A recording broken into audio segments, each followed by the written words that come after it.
Yes, brother. What's happened, Moses? How are you?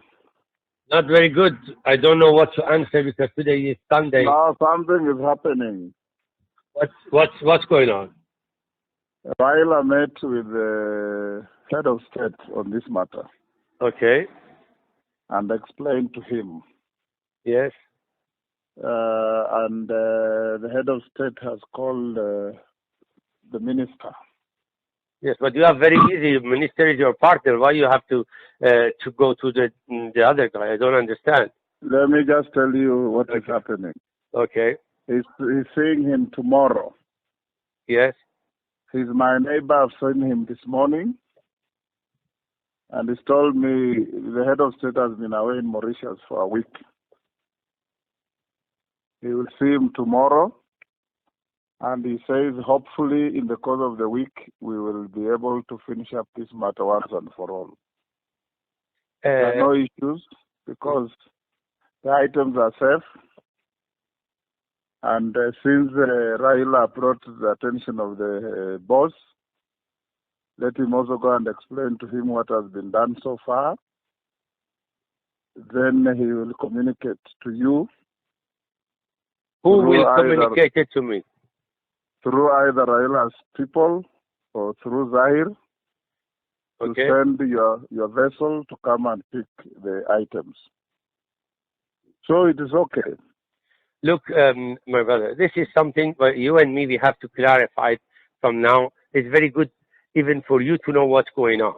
Look, when it was capped, this things of these guys, I was in the meeting. When they said, I told you, I have a friend, and you said, you will fix it. And you send your people. Zahir was the nominate by what you're saying of the minister to take care of his participation, this and that, and we bring it absolutely whatever you and the minister saying to us with it. Now, after that much time, your word and the minister and Matiangi and Zahir, they don't trust to no one else. They want the actions. They have more than yes. It is going to be done, my brother. I've told you. Just know that it's going to be done. But this is why we heard almost these 5 months. If we know that they are any movement on these codes and these things of these people, believe me, any movement will be a disaster for all of you, myself is included. Because there will be none whatsoever. Take my word, my brother. There will be none. What is be none?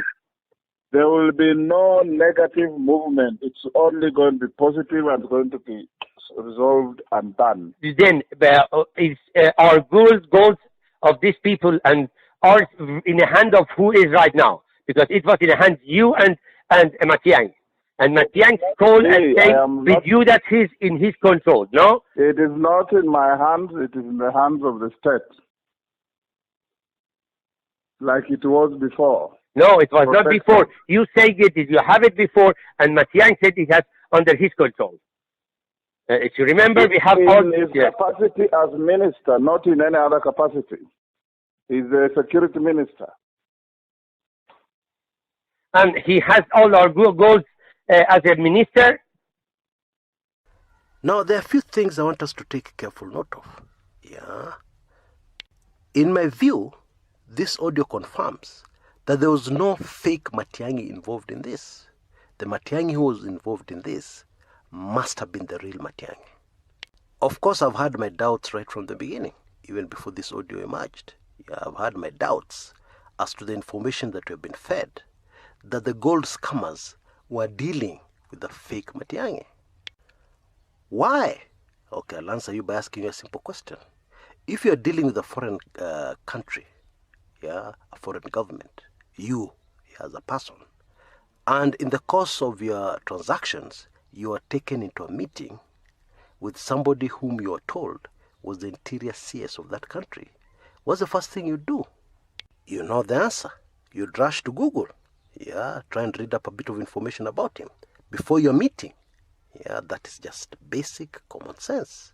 And of course, you would come across his photograph, that interior CS. What that means is that it would be impossible, highly unlikely, for you to be fooled by a fake Matiangi coming to the meeting. Now that is you and me, ordinary people. But we're talking about these guys in Dubai. Yeah, and they're dealing with millions and billions. These are not stupid people. These are not people who will be easily fooled. And even you, just from the audio you have just listened to, that is rather obvious. Yeah. You know, not being able to talk good English does not mean you're not intelligent. Many Kenyans don't know that. Anyway, in this audio, Bwana Wetangula clearly mentions the cabinet CS, Interior, and he clearly mentions Raila Odinga and Uhuru Kenyatta. So where did this story about the fake Matiangi come from? Well, I have a very good guess. It came from fixers. Yeah, people trying to do damage control when this story came out. The other super interesting thing here is the source of the audio, or the source of the leak. Who leaked it? Do you for a minute think that Senator Wetangula would have leaked a self-incriminating audio? No way. Or do you think our local intelligence service would have leaked an audio, yeah, that mentions the president's name? Do you think they'd have done that? No way. So who leaked it? Well, the person on the other end. That is the most likely answer to that question. Now, Dubai must be pissed off with the way the Kenyan government is handling this situation. Because so far, we have seen the arrests of small people. Watu wa mkono. The idea must have been to show Dubai that some action is being taken. Yeah, but Dubai are not stupid. Yeah, they're not taking this lying down. So, what do? They decide to leak information, yeah, that will smoke out all the big players involved. And this is exactly what this audio is. Because what Dubai is interested in is not court cases. Yeah, they're not interested in that. They're not interested in the government of Kenya being seen to be taking some action. No way. So what are they interested in? It's very simple. They're interested in the recovery of their funds. And trust me, these leaks will not stop, yeah, until that money is returned. Now, I'm sure some Kenyans sat down somewhere and said, 250 million, that is nothing. Yeah, these guys are rich. Dubai is super wealthy.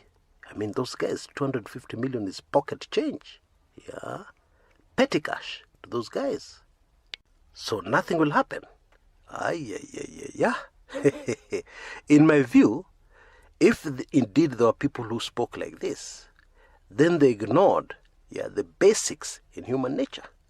Let me ask you a very simple question. Who is it easier to get a 10 shillings coin from? Not even a lot of money, just 10 shillings. Who is it easier to get 10 shillings from? A multi-billionaire or some poor fellow in the Kibera slums? Think about that one. And you'll realize that actually it's much easier to get this 10 shillings from an ordinary person or a poor person than it is to get it from a multi-billionaire. I mean, people who have money, try and steal even a shilling from them. Utajua ujui. Folks, what we have ahead of us is serious drama. Yeah? And the only thing those involved can do is to look for 250 million and pay back Dubai. Yeah, then this matter will end. Indeed, that's what they should do quickly if they have not already done it. But if they choose not to and to continue playing their games, drama itapanda.